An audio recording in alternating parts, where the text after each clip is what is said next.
All right, Nuggets fans, welcome in to Pickaxe and Roll, brought to you by our good friends over at BetOnline at number 38. I am your host, Ryan Blackburn, at NBA Blackburn on Twitter, part of the Mile High Sports Podcast Network. And I am joined here by a very special guest on this Monday morning episode. He is Vinny Benedetto of the Denver Gazette. Vinny, how are you doing, man?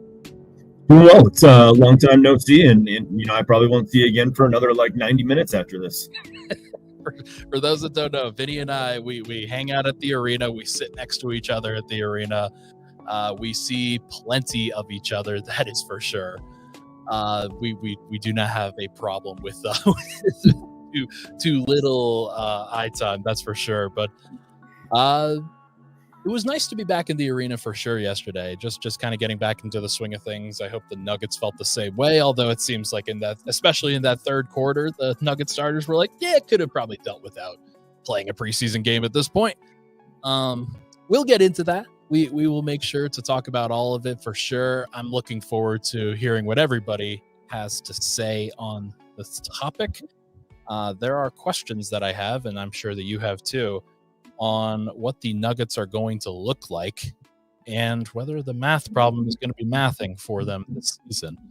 But before we get into that, this podcast is brought to you by good friends over at BetOnline, the world's most trusted betting platform and your number one source for everything sports betting. Every stat, matchup, and even live odds and spreads to bet on during the games, with the largest catalog of odds on everything football, MLB playoffs, NHL, NBA, and even political props. When the game's over, head on over to their online casino if you so choose. Head to the website to get in on the action today with America's most trusted site for online wagering, BetOnline. The game starts here. All right, Vinny, let's get into it. Let's talk about what we're going to have going on for this particular game. The Nuggets lose last night to the Phoenix Suns. 118-114. General takeaways from that one. We had a couple of things that popped up in the pressers, but I want to let you kick us off. What stood out to you in this loss? I mean, I think the most important thing to remember is, the starters are still fine. It feels like through 3 games for the most part. They've, led Boston at halftime of the first game before they were pulled. Last night, against a zombie Suns team, albeit, up 9 at halftime before, to your previous point, third quarter, it did feel like the starters were kind of withdrawn, I guess, not terribly interested in being out there against the Suns second unit. But for the most part, I feel like the starting group is still the starting group. And Malone hasn't publicly said that Christian Brown is the starting shooting guard, but I think we can all kind of accept that that's going to be the case. And I feel like that's the right decision, even though Julian Strawther has probably been my winner of the preseason so far. Yeah. Just feels like what Christian brings to the starting group is just a better fit for what that group needs. And Julian's skill set with the second unit is more in line with what that group needs. The bench, I feel like, and especially the deep bench, the third unit, I feel like is the biggest problem or the biggest question so far. But those guys probably won't be seeing a ton of time, 10 days from now when the real thing kicks off. Probably not. When you have your own general manager say 9 real guys, that's not necessarily the strongest endorsement of playing time during the regular season, I would say. Although they're going to need to figure out a way to make sure that everybody's not gassed out and that everybody has different times for games off. And then there doesn't feel like that they're hemorrhaging points or hemorrhaging losses at various points when they have to play those guys. I was a little bit more negative on last night than I think you are. I think that the Suns going 23 of 50 from 3 is that's pretty bad. That's something that I think Denver, yes, there was a little bit of preseason effort on the defense from that perspective, but I also think that there's kind of some of byproduct to the way that they are structured, the way that they're forced to rotate, how much those guys have to cover for each other on the defensive end because Denver couldn't guard one-on-one, as Michael Malone made sure to point out in the post-game presser. I think that caused a lot of problems. And if the Nuggets aren't going to be able to guard, Mike Malone previously said he wanted the Nuggets to be top 3 on defense this year. That is not going to happen if they play like they did. Yeah, absolutely not. And I'm kind of the opinion it was more preseason effort than any larger scale issue, or maybe there's still the after effects of Abu Dhabi and just the different much different kind of preseason where they got an early start, make the trip, come back. I'm just curious how long it takes someone to get back on American time or get their legs back underneath them after a trip like that. But yeah, the defense has certainly been a significant concern. And I think one interesting thing that came out of last night was, and they were kind of addressing different questions, but Michael Malone was talking specifically about sitting down and guarding the man in front of you one-on-one. And he said it's not a scheme thing. Yep. And then Michael Porter Jr., when talking about the number of threes they're giving up and allowing, kind of said it was a scheme thing in terms of, how they play with the low man and, and how important that is with Jokic on the court. That was kind of a thing that, they try to eliminate paint points as much as they can. And, so when someone, gets in the teeth of the defense and kicks it out, it's going to take, I think, a pretty special effort to get out to the 3-point line. And we certainly haven't seen that kind of effort in the couple of preseason games. But yeah, if this team continues to defend like they did last night, Malone might age 10 years this season. We were talking about it. Like, there are going to be some bad pressers.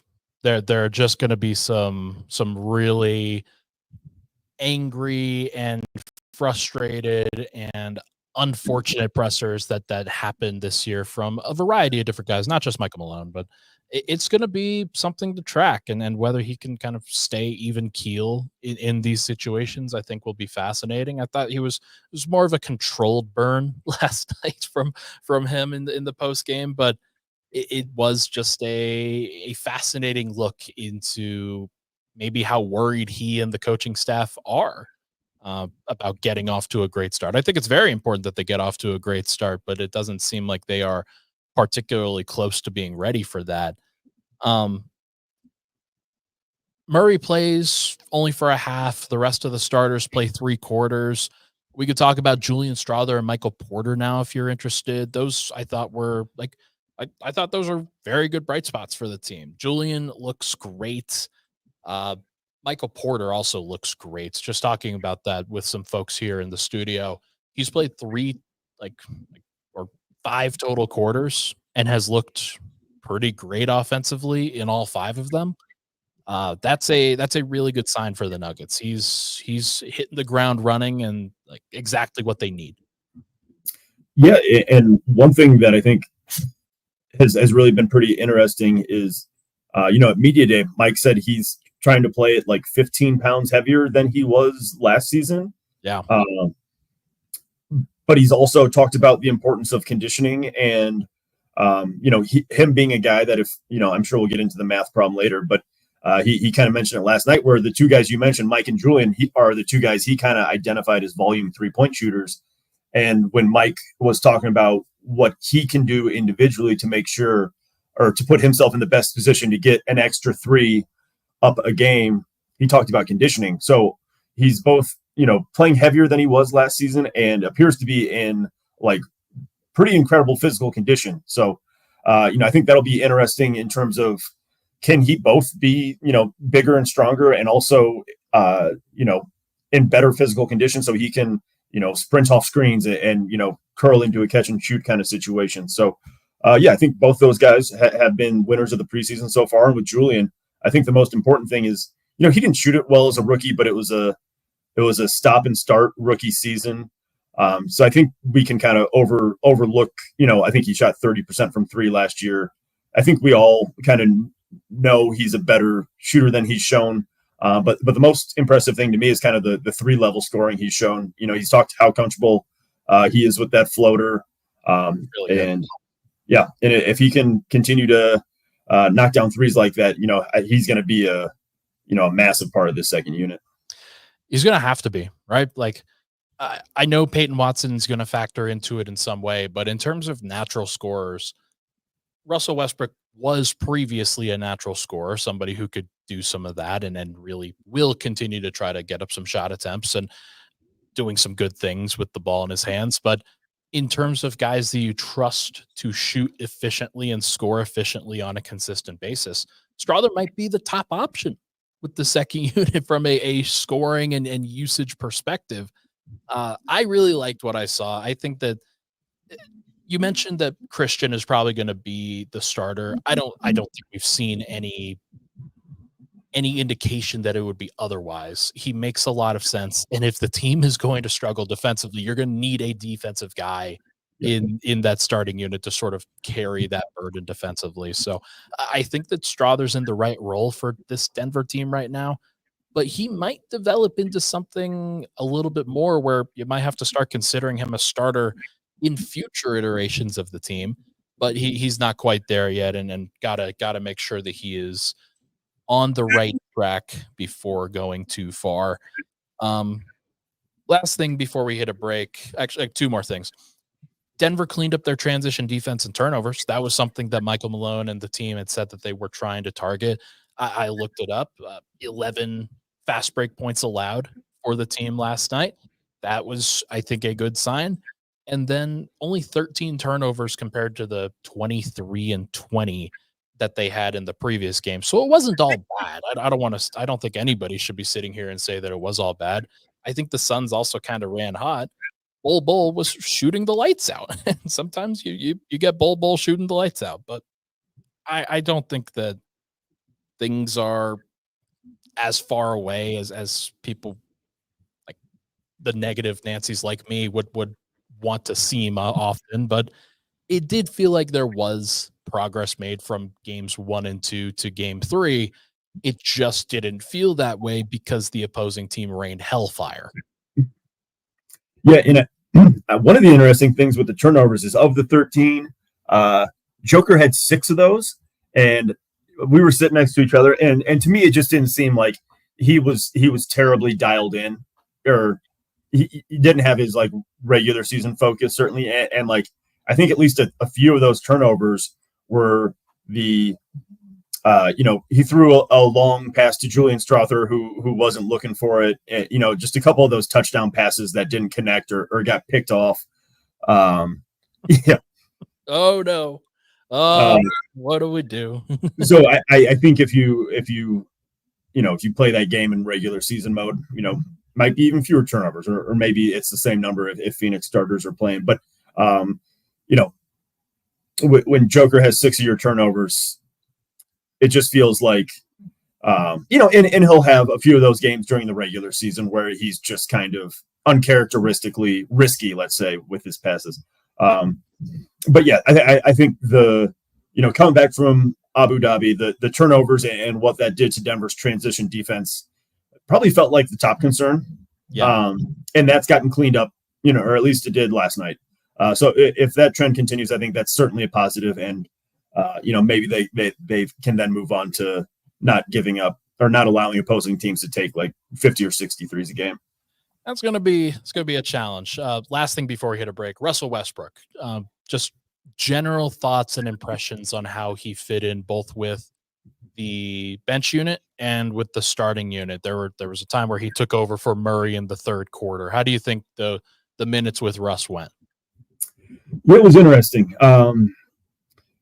Just the third quarter, the start of the third quarter was pretty bad, which I found pretty interesting. And, maybe they haven't played or practiced with that rotation a ton with Russ and the starters. Maybe that was part of the issue where it was lack of chemistry in that unit, which led to turnovers, which led to, easy Suns baskets.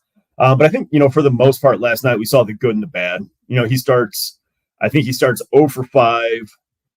And then we get the 5-1 pick and roll that ends with a Jokic lob to Russ for a dunk and a catch and shoot 3. Yeah. So yeah, I think that 5-1 pick and roll stuff is going to be interesting and fun.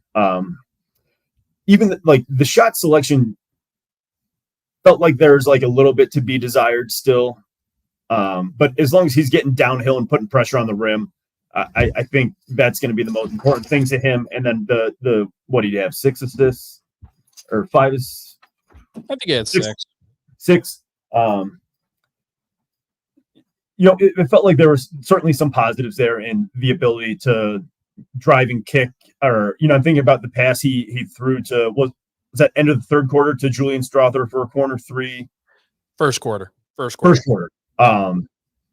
That felt like a really just kind of important, just little glimpse of what that unit might look like, and it felt like he was doing a pretty good job of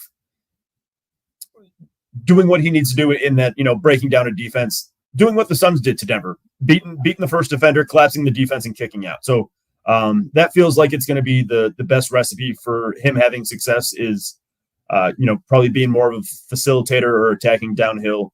1 or 2 from 3. So we'll see how long that lasts. That I agree. That was the surprise of training or preseason so far is that Russ is 4 of 7 from 3-point range. So hopefully if he just shoots 50% of 3 for the rest of the way, then we won't have any issues. We'll be fine. We'll be good. All right. Well, hey, let's take a break. When we come back, we are going to chat about the math problem and how I have some concerns about the actual math problem that the Nuggets are facing this year with their starting and their bench units. We'll talk about that next on the other side here on Mile High Sports.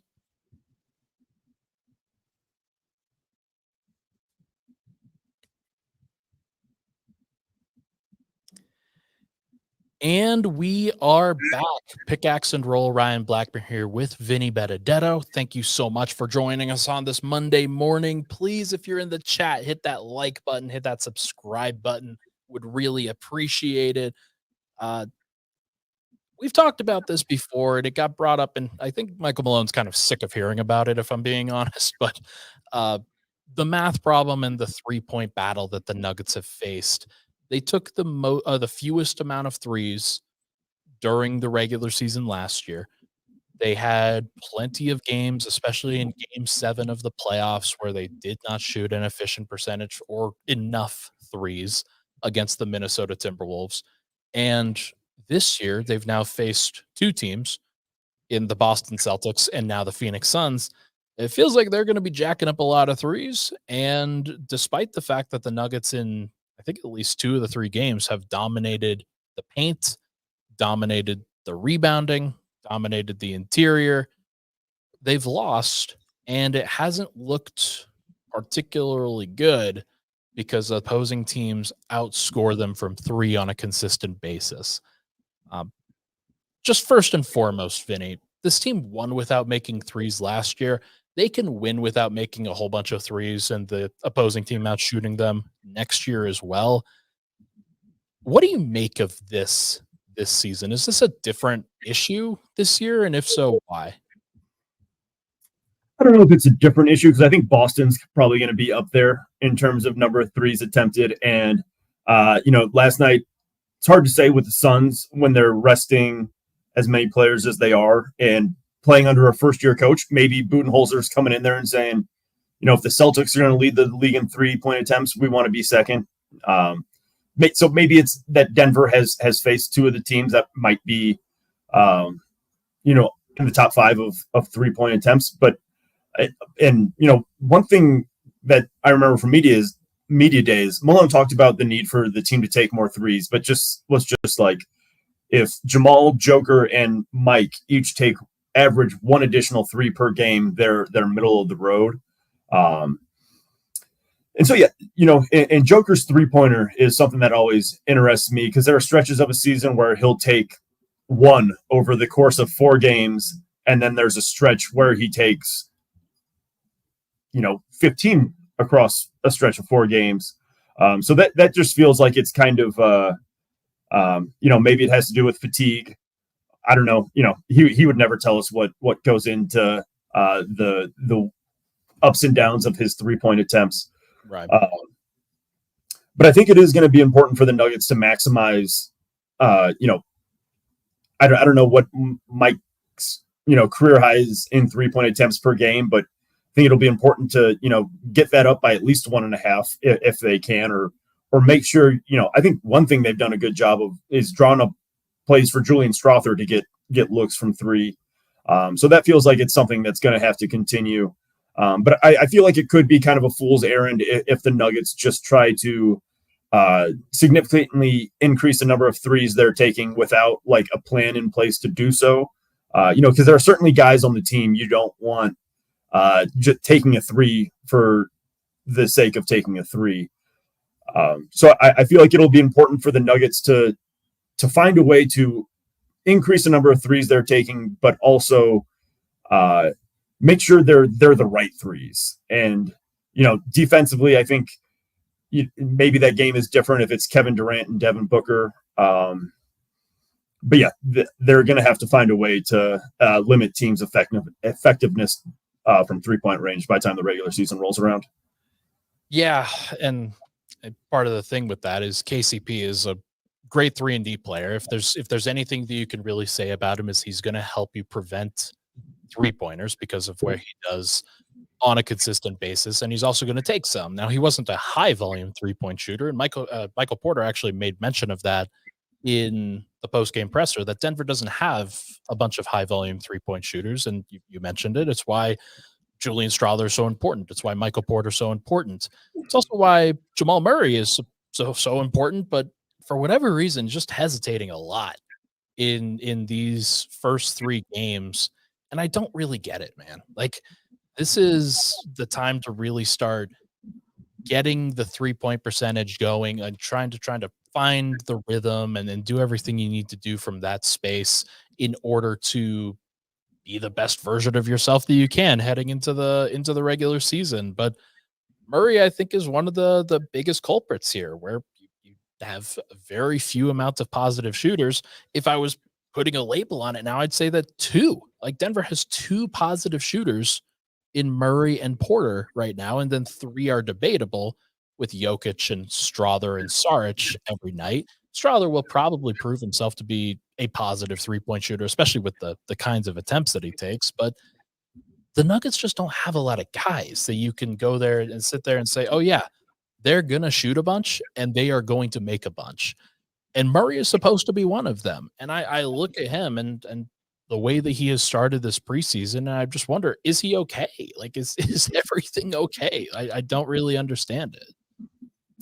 Yeah, I checked on that last night when, a few minutes into the second half, and we hadn't seen Jamal at all, and I was told he was fine, and they were just giving him some extra rest. But if he needs extra rest at this point of the preseason, while the rest of the starters are playing close to 30 minutes, that feels like it might be a little bit of an issue. And I think you were kind of mentioning it last night in terms of if he wants to be the player he wants to be, a better distribution of his looks coming from 3 feels like it would go a long way, because he's certainly a capable shooter and can create for his own out there.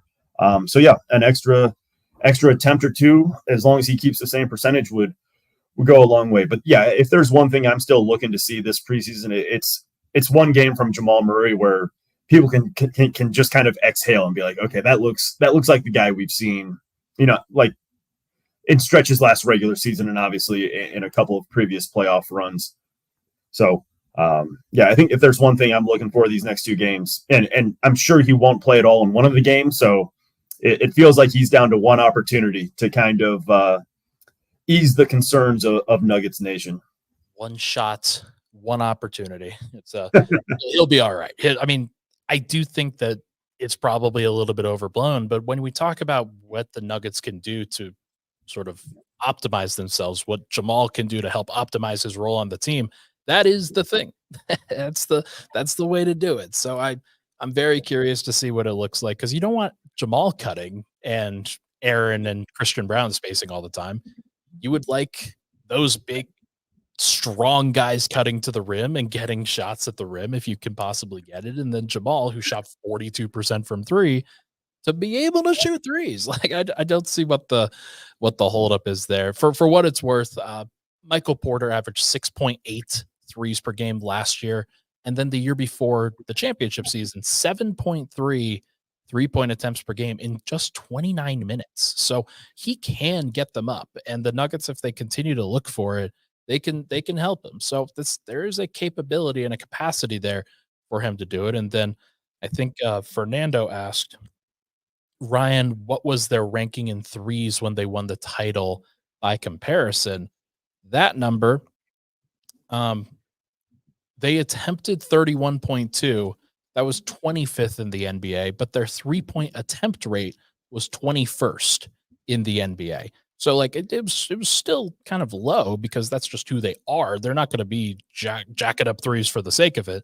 Last year they were down to 30th. 35% of their threes were, or 35% of their shots were threes, and that was last in the NBA. The NBA as a whole is moving towards the perimeter. Our friend Matt Moore, my co-host over at Locked On, like he has mentioned that they are really trending in that direction. Like the entire league is trending up towards more and more threes. And I think that there's at least a possibility that this math problem exists where the Nuggets are being left behind. And it's hard to score a whole bunch of points in the NBA unless you shoot threes. And the Nuggets just don't have a bunch of threats out there right now. We can play Hunter Tyson 20 minutes a game and fix that problem real quickly. But Vinny made the best joke of the night during I think it was the fourth quarter, but it might have been the second quarter, when Hunter Tyson was out there just getting up shots. He was letting it fly for Denver. And that's the one thing you can say about Hunter specifically is that he will make sure to space the floor and to be a threat from out there, but he's got to make them. That's obviously the key. Any other final thoughts on the math problem that the Nuggets are facing? Yeah, it's interesting. You mentioned KCP not really being a volume 3-point shooter. In Reggie Jackson's departure, and obviously he wasn't everything people wanted him to be last year, but he was a guy who was willing to take those shots with the second unit. So I'm curious if that is just if that's replaced with Julian, on a number of attempts basis, and Reggie's numbers were probably inflated by the amount of times he started in Jamal's place. But in terms of the that is probably just 3 or 4 more threes that need to be replaced from last season. That so you mentioned KCP, but like Reggie was another guy who would at least take them on the team last year, and he's another guy who's not here anymore. So it feels like it just puts even more importance on Julian Strother or somebody in that second unit stepping up and taking them comfortably and confidently. We'll see whether they do. But let's take another break. When we come back, we're going to talk about conditioning and a something that sort of popped up in the post-game pressers that I was a little bit surprised to hear about. We will talk about that and the Nuggets' readiness to start the season on the other side. First, though, I want to talk to everybody about number 38, the affiliate bar restaurant option for Mile High Sports. They are doing Nuggets watch parties later this year. There's going to be a couple. I think that there's one when I'm going to be at the arena, but another event like they're going to have, or when the Lakers are, like when the Nuggets are going on the road and they're going to go face the Lakers on a weekend in November, circle that one on the calendar because there's going to be a number 38 Nuggets watch party at that point. Going to be very fun. I'm looking forward to it for sure. Going to get some drinks, going to get the wristband. We'll do a pregame pod, a postgame pod, everything that tickles your fancy. It's going to be great. We love to be able to socialize with everybody over there. So if you're interested in hanging out with the Mile High Sports crew, if you want to go watch a Nuggets game with me, make sure to hit up number 38 and let them know you came from Mile High Sports. We'll be right back on Pickaxe and Roll.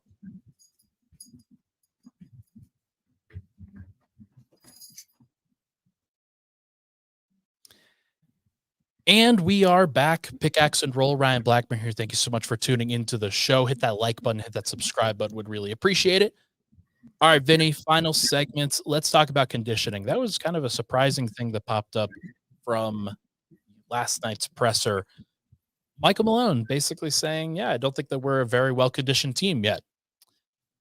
I'm not surprised by this because the trip to Abu Dhabi takes away a lot of the preparation and a lot of the physical readiness that guys are going to have. And then on top of it, they sat like 5 of their 9 rotation players in the second game there. So it's been a little bit since some of those guys have played a competitive basketball game. Now, that wasn't a problem for Michael Porter Jr., whose conditioning looked fantastic. Christian Braun, I think, looks very good from a conditioning perspective.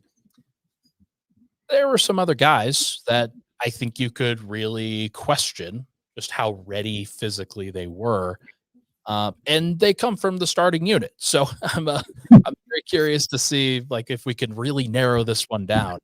Do you think the conditioning is an issue? Like, is that something that Michael Malone is just saying to kind of motivate the team, or is there something more that we're not really noticing? Yeah, it's curious.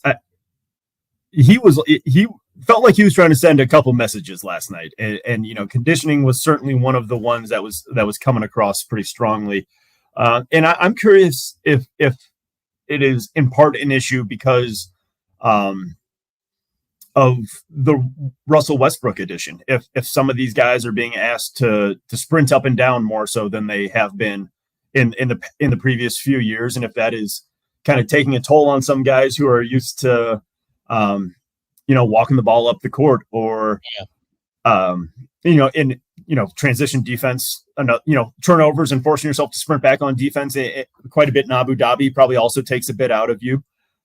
So it'll be interesting. And I think we've seen some of these guys play themselves into shape in the past. And maybe that's a bit more understandable if you're coming off an Olympic run, where you had short window to get ready for the Olympics, take some time off afterwards, and figure you'll play yourself into shape over the course of training camp in the early part of the regular season. So yeah, it'll be curious. It'll be interesting to see how they handle these next 2 preseason games in terms of, if conditioning is an issue. I don't know how you approach the last 2 games. Do you give the starters 1 game off and expect them, do even more of kind of a full dress rehearsal than we saw last night, either tomorrow night or Thursday. So yeah, I think it'll be something to kind of, stick a pin in. And if guys are looking sluggish, into the middle, first couple of weeks in November, I think then it'll be time to raise some flags. But I think for the most part, we've seen some of these guys successfully play themselves into shape in the past. And so, yeah, for me, it felt more like Malone just sending a message of we're not where we need to be right now. And, I think certainly some guys could be in better shape, but I don't know if it's a team-wide issue where they need to look at, how they're practicing or what their off-season programs look like. Yeah, more so that like I still just really come back to the fact that it was the Abu Dhabi trip and that there has been a lot of study about starting the season slow.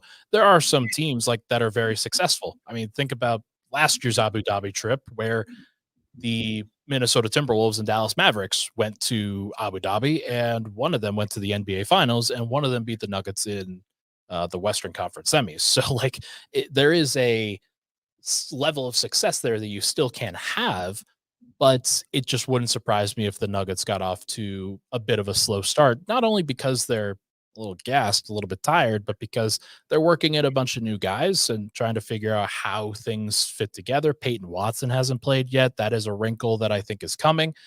But I think they know it's an issue, which is why they're practicing today.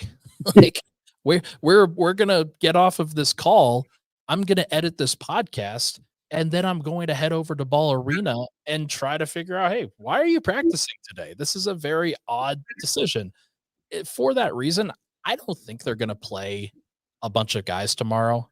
I think that they're going to use this as a practice time. And if the practice is good, then guys like Jokic and maybe even Murray and I don't know about Porter and Gordon. Like, I think those guys could probably use another game for reps, and Christian Brown could use as many games as possible. So I think he's probably fine to do it. But I'm at least very curious to see why they're practicing today. That is a new wrinkle that they haven't had in a while. Yeah, it feels like if last night would have went a little bit differently, it would have been one of those get what you need days where the young guys in the end of the bench are in there with the player development staff, and the starters are in there to get stretched out and get some shots up. But yeah, it felt a little punitive that if you guys are going to put forth that kind of effort in our preseason home opener, then we're going to be back here tomorrow for a full practice. So I guess there are consequences, which is a good thing, because I think we were all in the media room a little bit surprised when we got that email saying not only are they practicing, but they're having us in the building. Yeah, that was the actual shocker. It was like, yeah, we knew that they would do something. Like they'd certainly watch film and they would certainly try to do some different things there. But this is an interesting thing. So I'm looking forward to seeing what we get out of this particular media session. Two things here before we get going. What do you still need to see? Like, other than maybe Murray just actually having a good basketball game, what do you need to see to feel good about where the Nuggets are at? Yeah, I would say just like a little more identity with that Russ-led second unit, just kind of figuring out what that group is going to look like. They talk about playing fast and running with Russ. So I think that would be a really a big thing to see in these last couple of games. And then one kind of like deep cut for me is what is their plan when on nights when either Russ or Jamal are not playing in terms of a backup point guard on those nights? Because I think if Jamal or Russ need nights off, the backup point guard situation becomes pretty alarming, I would say. There was a stretch last night where it was Christian and Julian as the only two, or like only guards on the floor, and they kind of split ball handling duties. And then we saw two-way player Trey Alexander play the final 4 minutes while Jalen Pickett got a DNP CD. So it just feels like that's kind of a you just like to have another level of safety there that they don't have at the moment. I'm curious to see how that pans out. Of course, I tend to think that it will be pretty similar to what last year ultimately was. They'll try a third guard, like a third point guard at times, whether it's Trey Alexander, maybe Jalen gets some reps, but he was really bad in Abu Dhabi, and that's, I think, something that they're going to have to work through, something they're going to have to figure out. But I got to imagine that Denver will be loath to go with anybody outside of the 9-man rotation if they can help it. I'm going to guess that when one of those point guards is not on the floor, then Nikola Jokic will be, and they will just try to have him run point, or maybe it's Aaron Gordon who runs point. That would not surprise me in the slightest. Denver's going to have to really play with that, though. I want to see what happens when Joker plays without a point guard. We got a lineup last night where Joker, Dario Saric, Russ, and Jamal were on the floor for some reason. So they're still trying to play around with some things for sure. Yeah, we've certainly seen some interesting lineups. The duo Jamal Russ lineups, and then juxtaposed with the Christian Julian lineups. And yeah, they flirted around with having Christian kind of initiate more last year, I believe in November when Jamal was out, and it didn't feel like it was a very kind of natural adjustment for him. So I'm curious to see if Julian can also, in those lineups when it's the two of them out there without a true point guard, if having another kind of quasi guard makes it easier on CB. But yeah, we've certainly seen some interesting lineups, and I'm curious to see how much that continues over these, at least the one game we're expecting the starters to be out there, if the kind of mixing and matching of having 2 point guards or 0 point guards if that continues. Will be fascinating to track for sure. My other thing would just be like, are they ever going to stagger Michael Porter with the second unit? Is that going to be a thing? Are we just going to have to see that in like the regular season if we ever see it at all? I don't understand the need to stagger Jamal. And we've talked about this before, that the fit is just better when you stagger Mike with Russ and the bench. We just haven't seen that yet so far this preseason. So I would like to see it. I would like to see them have an opportunity. Honestly, if they feel like giving the starters off tomorrow, they should play Mike and they should start him with Russ, Julian, Peyton Watson if he comes back, and Dario Saric, and just get extended run from those guys. That would be my thinking, but we'll ultimately find out if that's the case. Any final thoughts before we get out of here on where Denver's at? No, just that I would echo that I would also really like to see Mike with that second unit. I think that's probably, he provides what that group needs the most in terms of shooting and, potentially rebounding if it's him and Dario as, a 4-5 out there. And I think it'd be great for Mike, on a nightly basis to have at least a handful of minutes where he can kind of explore his offensive game a bit. I'm not saying we just need to see ISO Mike over and over again, but I think there's a bit more to his game that he can show, especially when he's not out there with Jamal and Nikola. But for as long as I've been on the beat, it feels like Malone has been intentional about having Joker or Jamal on the court at all times, having one or the two. And I think we're both on the same page in that we would like to see them just maximize Jamal and Joker's minutes together and just figure out a different way to survive the non-Jokic minutes. That would be great. That would certainly be great. We will see whether they can actually do it. Anything you want to plug before we get out of here? I'm just at the Denver Gazette. You can follow me on Twitter, V Benedetto. Sounds like a plan. That's about it. Think we could definitely make that happen. Everybody, Vinny's tremendous. He's one of my good friends at Ball Arena, doing a lot of great things over at the Denver Gazette. Make sure to read him. Make sure to check out his thoughts on social as well. But yeah, I think that's going to do it for this episode, man. And thank you for coming on. Absolutely. We'll see you in an hour or so.